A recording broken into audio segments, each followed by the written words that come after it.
Et donc aujourd'hui, on se retrouve dans l'épître de Paul aux Éphésiens, au chapitre 1er. Et on avait vu comment, en commençant son épître, Paul chante un cantique à la gloire de la grâce de Dieu. Et en rappelant d'emblée aux Éphésiens que Dieu nous a bénis de toute bénédiction spirituelle dans les lieux célestes, en Christ, au verset 3. Et il détaille ce que sont ces bénédictions. Alors c'est sûr que Paul a prié, Paul a agi aussi pour les besoins matériels de ses frères et de ses sœurs, mais quand il parle des bénédictions spirituelles, il n'est en aucun cas question de choses matérielles, il n'est pas question de richesse, il n'est pas question de guérison, il est juste question de ce que Dieu réserve, de ce que Dieu a planifié de toute éternité et qu'il a mis en œuvre pour ceux qui croiraient en lui. Il est question de notre adoption par Dieu, de notre rédemption, de notre rachat, du pardon de nos péchés. Il est question du fait que, du coup, puisqu'on a été adopté, on est héritier, on hérite les choses merveilleuses qui sont dans les ciels, et que Dieu nous a donné un acompte de ces choses en nous donnant le Saint-Esprit. Et toutes ces choses-là nous ont été données par Dieu grâce à travers l'œuvre de Jésus-Christ, par la personne de Jésus-Christ. Et je propose de lire à partir du verset 15.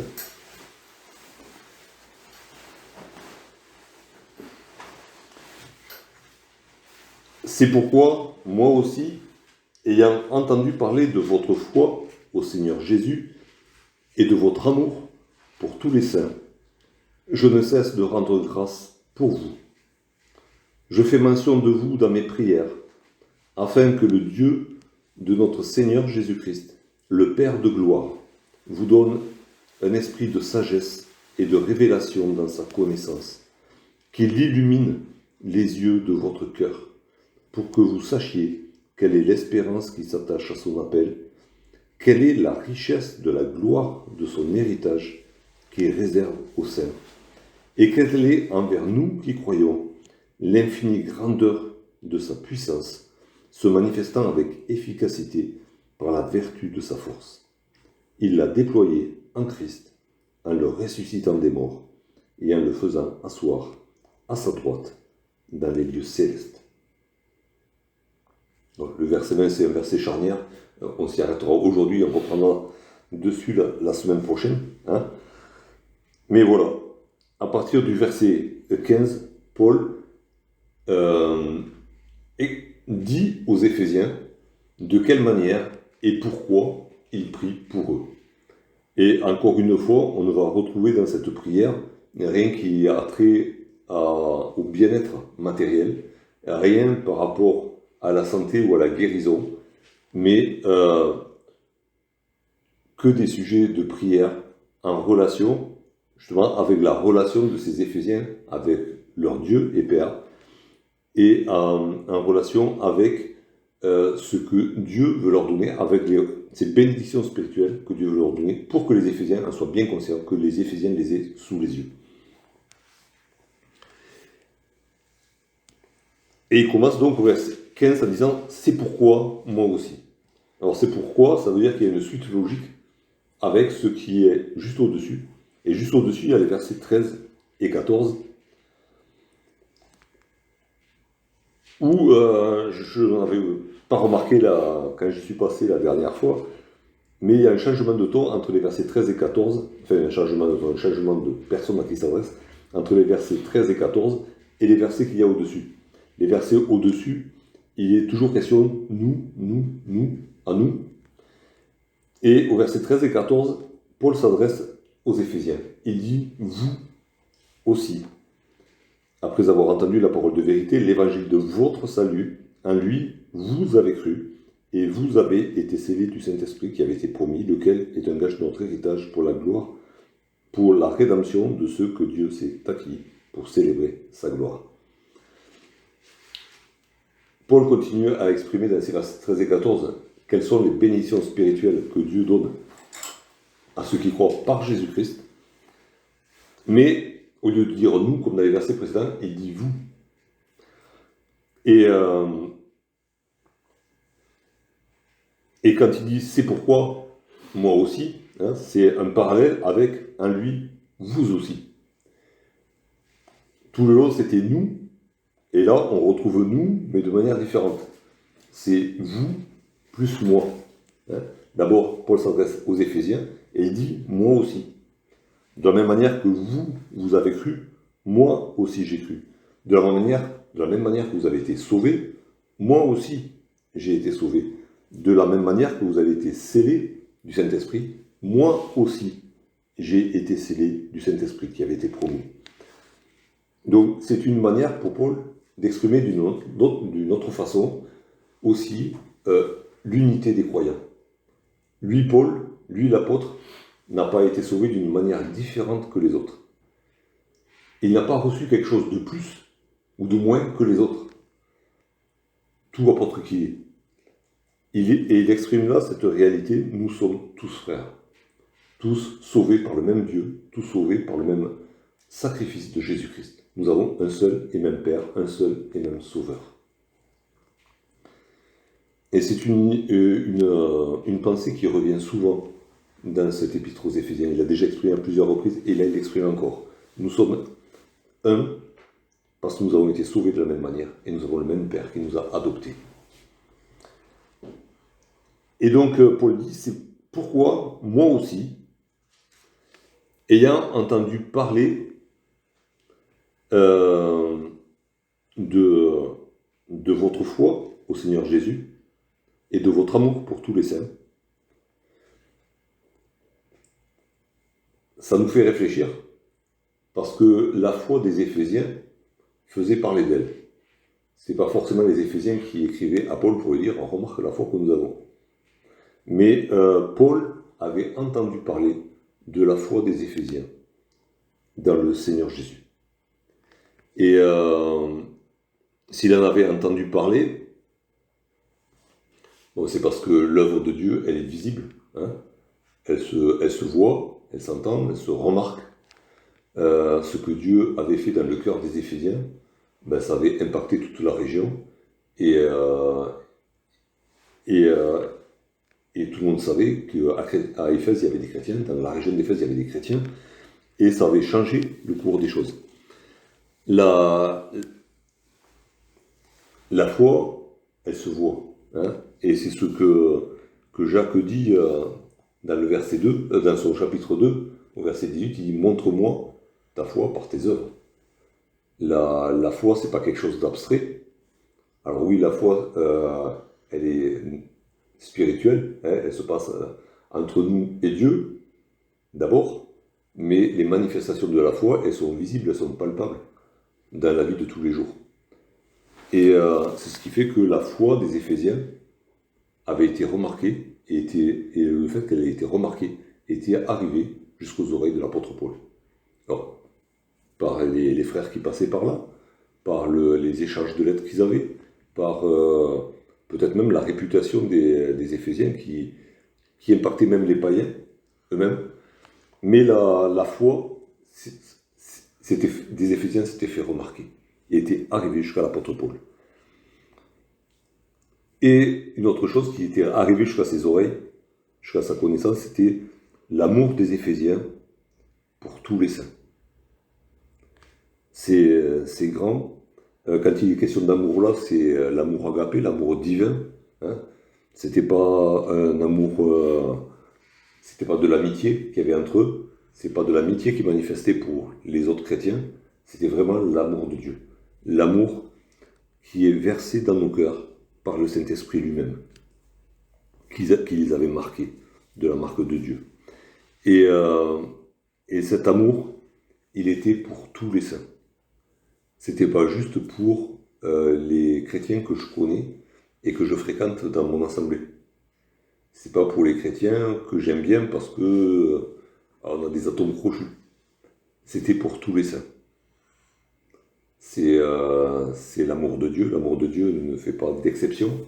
Mais l'amour des Éphésiens pour les frères ne faisait pas d'exception. Ils aimaient tous leurs frères. ceux qui connaissaient, ceux qui fréquentaient régulièrement et ceux qui ne connaissaient pas peut-être du tout, ceux dont ils avaient peut-être entendu parler qu'ils étaient quelque part ailleurs. Mais de base, ils aimaient tous leurs frères, tous les saints, partout sur la terre. Et là, on voit à quel niveau se situait cette église d'Éphèse, au niveau de la foi et de l'amour.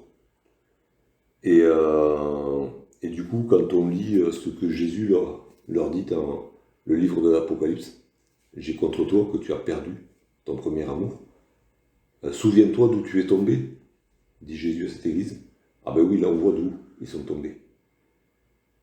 Leur foi avait fait poursuivre la renommée de leur foi, poursuivait l'apôtre Paul, là où il se trouvait, et la renommée de l'amour qu'ils avaient pour les frères avait fait le tour de l'Empire romain. Et quelques années plus tard, Jésus leur reproche. J'ai contre toi que tu as perdu ton premier amour.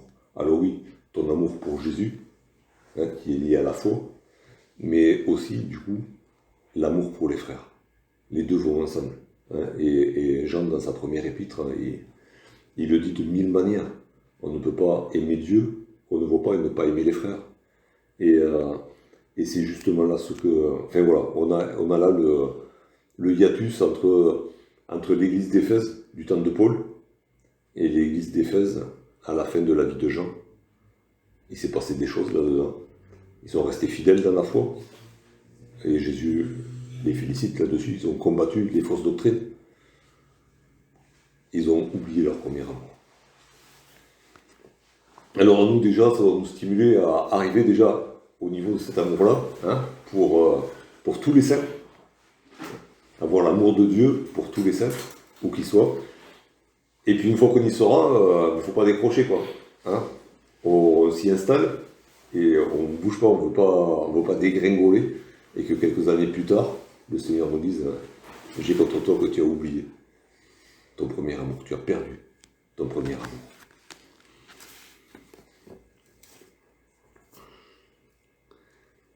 Et ensuite, Paul, du coup, c'est pourquoi, moi, Paul, je ne cesse de rendre grâce pour vous. Et il commence à parler des prières qu'il fait monter à Dieu pour les Éphésiens. Alors déjà, il ne cesse de prier. Paul, dans d'autres lettres, dit prier sans cesse. S'il pouvait se permettre de le dire, c'est que lui le faisait. Il parle ailleurs de ses soucis pour toutes les assemblées, de ses soucis pour tous les chrétiens. Dès qu'il reçoit une mauvaise nouvelle de quelqu'un, il a un souci, et il fait part de ses soucis à Dieu, il prie. Et du coup, c'est lié quand l'amour pour les frères et sœurs, pour tous les frères, et le fait de prier sans cesse. Si on n'aime pas tous les frères, il y aura des blancs dans nos prières, parce que bon, on n'aura pas de soucis pour les frères. Donc pourquoi prier sans cesse? Tout va bien. Du moment que moi je vais bien, tout va bien. Donc Paul, lui, il était à ce niveau-là aussi d'amour, il aimait tous les saints, il était un souci pour tous les saints. Et du coup, il priait sans cesse. Et là aussi, Paul, ailleurs, dit comment il faut prier. Il dit, faites part de vos soucis à Dieu, par des supplications, avec des actions de grâce. Et qu'est-ce qu'il fait là? La première chose qu'il fait, avant de demander quoi que ce soit à Dieu, il rend grâce à Dieu pour ses frères éphésiens.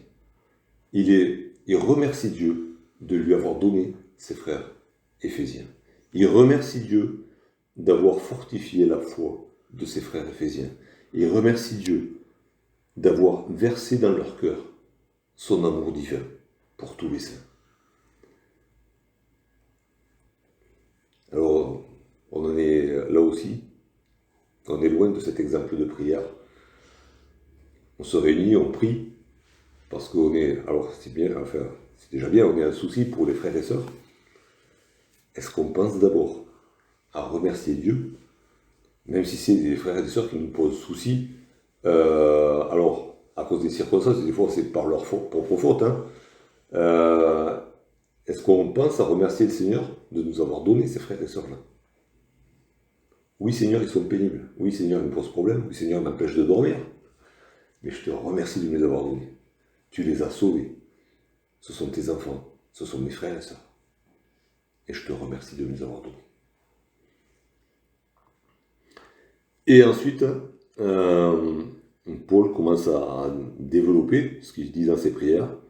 Mais encore une fois, il dit, je fais mention de vous dans mes prières. C'est un mot que je n'avais pas fait, auquel je n'avais pas prêté beaucoup attention, faire mention. Pour moi, c'était je vous énumère dans mes prières. Genre, j'ai une liste de prières où, au passage, j'ai mes frères et sœurs d'Éphèse. C'est un petit peu l'idée que je m'étais faite.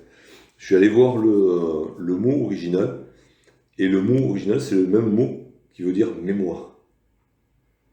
En fait, je me remémore, je pense à vous, et en même temps, alors si c'était besoin, si vraiment Dieu en avait besoin, je lui remets en mémoire mes frères et sœurs d'Éphèse. C'est ça, faire mention de quelqu'un dans la bouche de l'apôtre Paul. C'est, enfin, le mot original, c'est remettre en mémoire. Donc je me remémore votre existence, votre amour, votre foi, vos problèmes aussi certainement.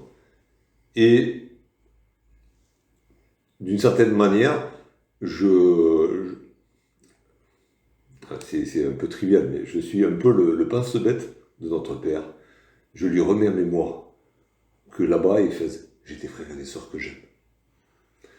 C'est un petit peu, l'image, c'est un petit peu ces pains de proposition qui étaient dans le lieu saint, dans le tabernacle.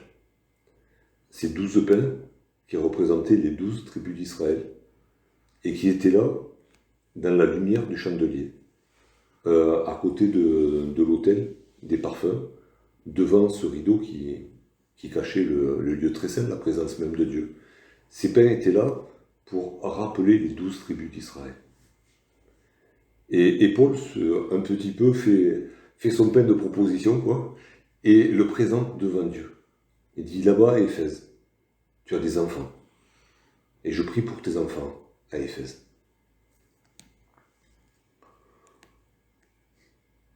Et pourquoi prie-t-il?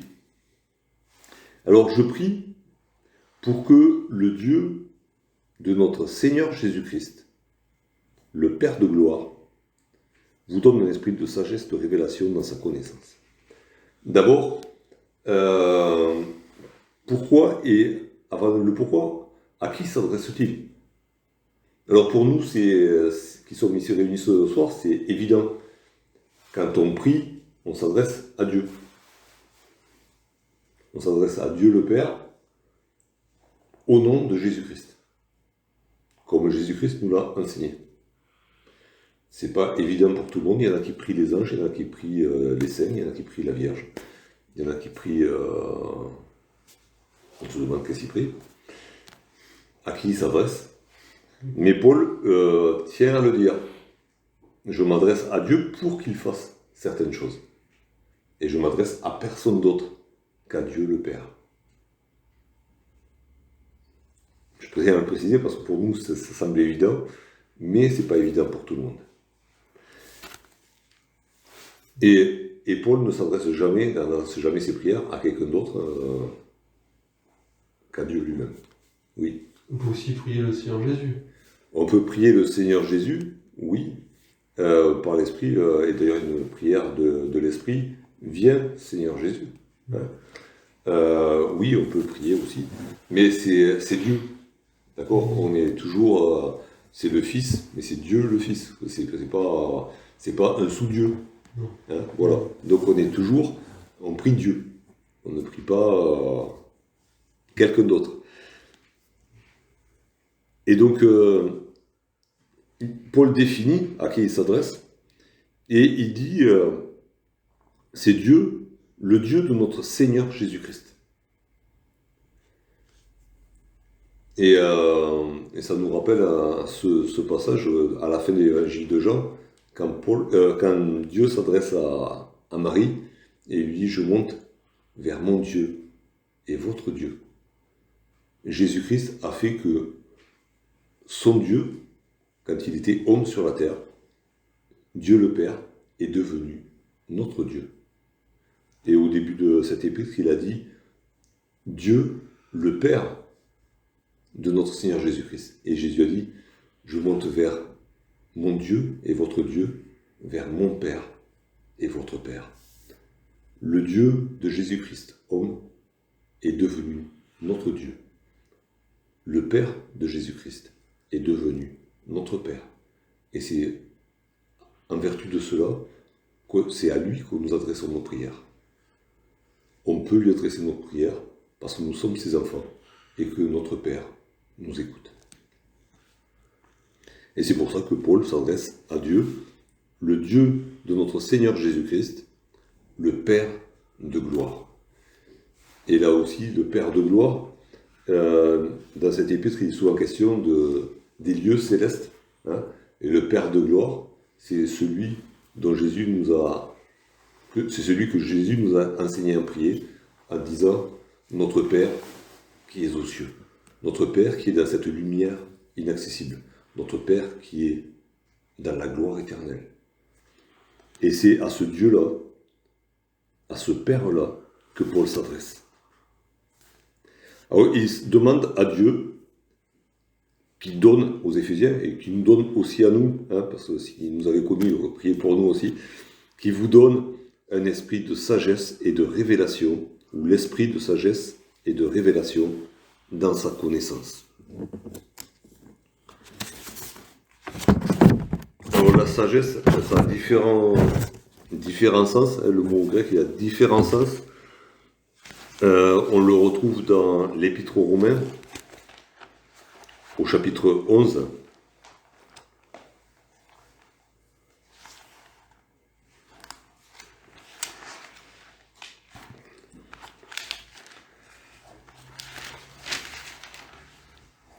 Et Non, j'ai pas noté la bonne référence. Ah si, au verset 33, pardon. Et Paul s'exclame « Ô profondeur de la richesse, de la sagesse et de la science de Dieu ». La sagesse, dans la bouche de Paul, fait référence souvent à la sagesse ultime, à la sagesse divine, la sagesse de Dieu. Celui qui sait tout parfaitement, qui comprend tout, qui est capable de tout expliquer. Et c'est ce que Paul demande, que Dieu accorde à ses frères et sœurs, qu'il leur accorde l'esprit de sagesse, qu'ils soient capables de comprendre la sagesse de Dieu, la pensée de Dieu.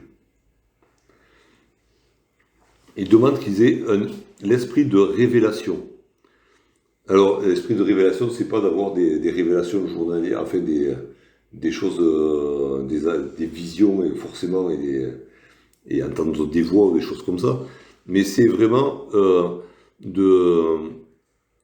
l'esprit de révélation, c'est l'esprit qui instruit. Que l'esprit vous instruise. Que l'esprit que Dieu vous a donné vous instruise et vous révèle ce que Dieu vous révélait et qui n'était pas accessible autrement. Hein, parce que Paul l'explique, je crois que c'est aux Romains, il leur dit l'homme naturel ne peut pas comprendre les choses de Dieu, mais l'homme spirituel peut tout comprendre. Et c'est ce que Paul demande à Dieu pour ses frères et sœurs, qui est que l'esprit soit libre en eux pour leur révéler la pensée de Dieu et pour les instruire de la part de Dieu. Et tout ça dans la connaissance, par la connaissance. Le moyen pour que l'esprit puisse faire ces choses pour les Éphésiens, c'est de connaître Dieu lui-même. Et là encore, ça nous renvoie au début de l'évangile de Jean. Personne n'a jamais vu Dieu. Mais Jésus, qui est dans le sein du Père, lui, l'a fait connaître. Et du coup, c'est c'est par la connaissance de Jésus-Christ. Et dans d'autres épîtres, on le retrouve, c'est par la connaissance de Jésus-Christ qu'on arrive à comprendre la pensée de Dieu, les pensées de Dieu, les projets de Dieu, qu'on arrive à être instruit de Dieu en connaissant Jésus-Christ. Mais c'est pour ça, entre autres, que, par exemple, Paul, quand il s'adresse aux Corinthiens, il dit « Parmi vous, je n'ai voulu savoir autre chose que Jésus-Christ et Jésus-Christ crucifié.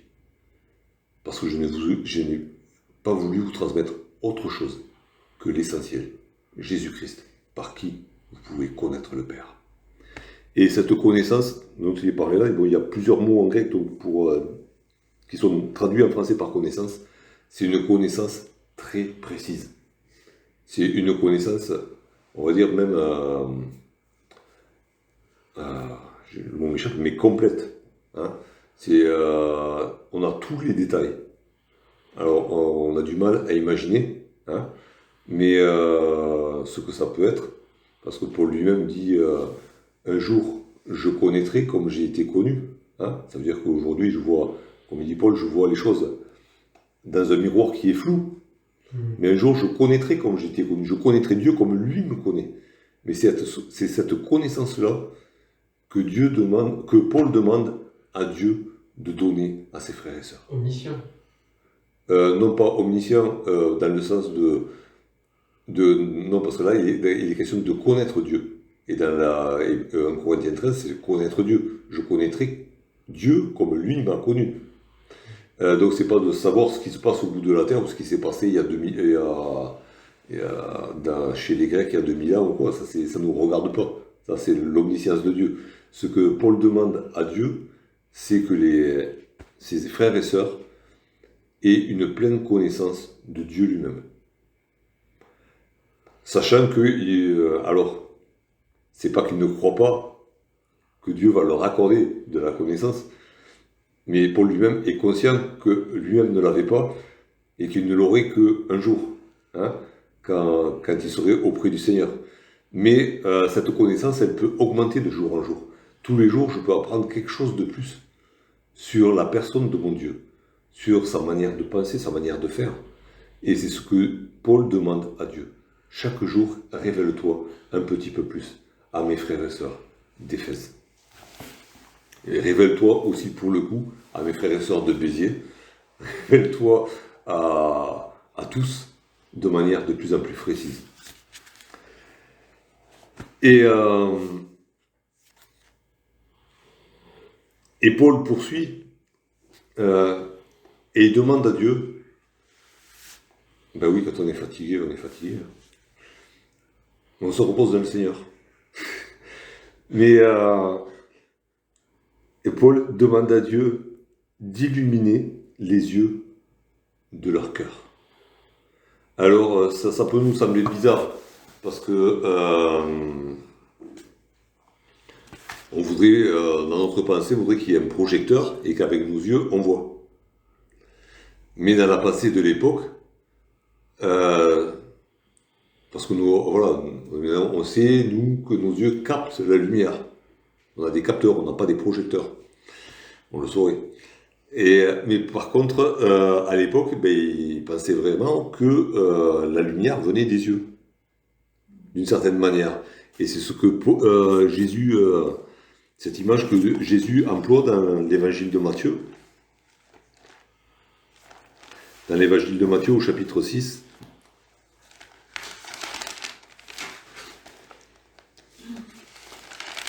Au verset 22 et 23. Il dit, l'œil est la lampe du corps. Si ton œil est en bon état, tout ton corps sera éclairé. Mais si ton œil est en mauvais état, tout ton corps sera dans les ténèbres. Si donc la lumière qui est en toi est ténèbres, combien seront grandes ces ténèbres? Alors c'est une image, hein. Jésus qui avait formé l'œil savait très bien que l'œil était un capteur. Il ne s'est pas trompé sur le truc. Hein. Mais voilà, nous, quand il illumine les yeux, on a peur d'être ébloui, hein, de prendre la lumière de plein phare dans les yeux et de rien y voir. Là, c'est le contraire. On pourrait dire même que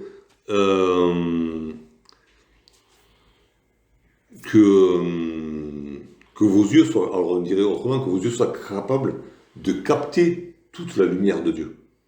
Hein? Et on sait très bien que nos yeux sont très limités. On arrive à discerner certaines couleurs, mais il y a beaucoup de couleurs qu'on ne voit pas. Il y a beaucoup de nuances de couleurs qu'on ne voit pas. Et spirituellement, Paul prie pour que ses frères et sœurs soient capables de capter toutes les couleurs du spectre de Dieu et toutes les nuances qu'il y a entre ces couleurs. Et il y a une infinité de nuances. Donc bon, c'est sûr qu'on y arrivera un jour là-haut, mais il prie pour que l'Esprit leur donne déjà cette capacité, de développer cette capacité déjà pendant leur vie sur la terre. Ce qui est intéressant aussi, c'est que dans les... tout ça, pour nous, c'est du présent. Tous ces verbes-là, c'est du présent. Et par contre, les verbes de ce verset 18, ils sont conjugués au parfait. C'est-à-dire que Dieu fasse ça une fois pour toutes, définitivement pour vous, en vous donnant l'esprit. C'est quelque chose d'acquis. C'est acquis pour l'éternité. C'est même déjà acquis le jour où vous avez reçu le Saint-Esprit. Et du coup, c'est quelque chose qui vous appartient déjà. C'est une bénédiction spirituelle que vous avez déjà reçue. Libre à vous de la développer. Je ne dis pas développer ou pas, c'est libre à vous de la développer. Vous ne pouvez pas enlever cette capacité. Vous l'avez reçue. Vous pouvez juste la développer. Et donc il illumine les yeux de votre cœur. C'est pas les yeux de votre intelligence, c'est pas les yeux de votre savoir, c'est les yeux de votre cœur. Et là aussi, c'est encore quelque chose de... Dieu veut illuminer notre cœur. Il veut que notre amour réponde à son amour. Et ça se passe dans le cœur. Et pourquoi demande-t-il que ses frères et sœurs soient éclairés pour que vous sachiez quelle est l'espérance qui s'attache à son appel.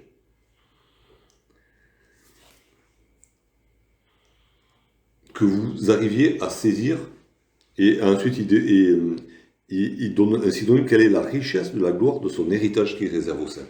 Que vous arrivez à saisir dans votre vie présente ce que Dieu vous réserve pour l'avenir.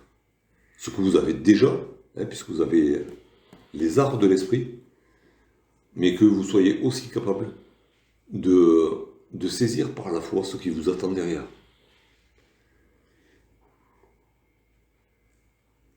Et quelle est envers nous qui croyons l'infinie grandeur de sa puissance, se manifestant avec efficacité par la vertu de sa force. Et Paul prie pour que ses frères et sœurs soient conscients de ce que Dieu fait pour eux.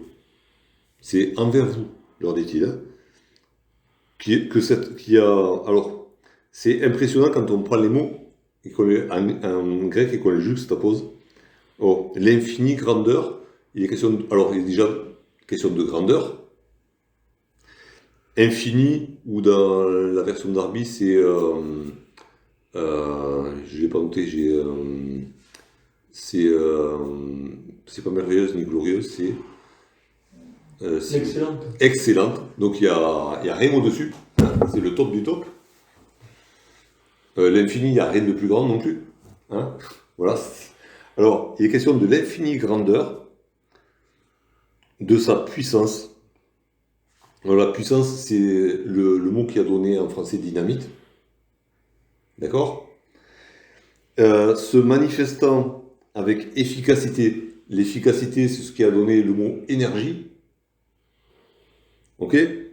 Alors on essaie de se faire une idée. On a de la dynamite, une dynamite pleine d'énergie, mais en quantité infinie, et à coûter la grandeur, c'est presque quantité négligeable, puisque c'est infini. Une quantité infinie de dynamite bourrée d'énergie. C'est même pas la dynamite qu'on connaît. Et toute cette énergie-là, toute cette force-là, alors, en plus, elle se révèle avec efficacité par la vertu de sa force. Sachant que vertu, on peut le traduire aussi par force. Alors, par la force de sa force. Alors, Louis II a fait des efforts pour rendre ça lisible en français, mais enfin, qu'on puisse abordable. Mais c'est vraiment, bon, la dynamite, on voit un peu ce que c'est. Quand on voit qu'une bombe atomique, la première, hein, je sais pas, ça fait quelques mégatonnes, ça fait quelques milliers de tonnes de dynamite, mais c'est rien à côté du Soleil qui à chaque seconde envoie de l'énergie, je sais pas combien de mégatonnes. Et quand on regarde le Soleil, c'est une petite étoile dans l'univers, comparée aux autres. Et toute cette énergie-là, toute cette puissance-là, elle a été créée par la parole de Dieu. Et Dieu est bien au-dessus de tout ça. Les cieux des cieux ne peuvent le contenir. Et toute sa puissance, Paul demande que Dieu montre à ses frères et sœurs d'Éphèse que toute cette puissance-là, Dieu la mobilise envers eux. Des milliards de mégatonnes de dynamite super énergétique que Dieu a mis en œuvre pour ses frères et sœurs. Et Paul demande que ses frères et sœurs en soient conscients. Et il donne une image de ce qu'est cette puissance. Il dit cette puissance-là, il l'a déployée en Christ en le ressuscitant des morts et en le faisant asseoir à sa droite dans les lieux célestes. Même des gens qui ne croient pas forcément en Dieu pensent qu'il y a un être qui a pu créer toute cette puissance qu'on voit dans l'univers. Les sages à Athènes pensaient certainement la même chose. Ils étaient conscients de ces choses-là. Et pourtant, quand Paul leur a parlé de la résurrection des morts, ils ont dit il est fou. Et c'est cette puissance-là qu'il faut pour ressusciter un mort. C'est plus que la puissance qui a créé l'univers. Et cette puissance-là qui a fait sortir Jésus du tombeau, qui l'a fait monter à la droite de Dieu. C'est cette puissance-là que Dieu a déclenchée pour venir nous sauver, pour nous faire de nous ses héritiers, pour nous adopter, pour nous préparer une place auprès de lui. C'est cette puissance infinie, cette puissance incalculable que Dieu a déployée pour nous. Et Paul demande à Dieu de le rappeler sans cesse à ses frères et sœurs d'Éphèse, et à nous aussi de nous le rappeler. Si Paul fait mention de ses frères et sœurs dans la prière, nous aussi on est appelés à faire à nous souvenir de tous nos frères et sœurs, à leur rappeler ces choses-là et à nous les rappeler nous-mêmes.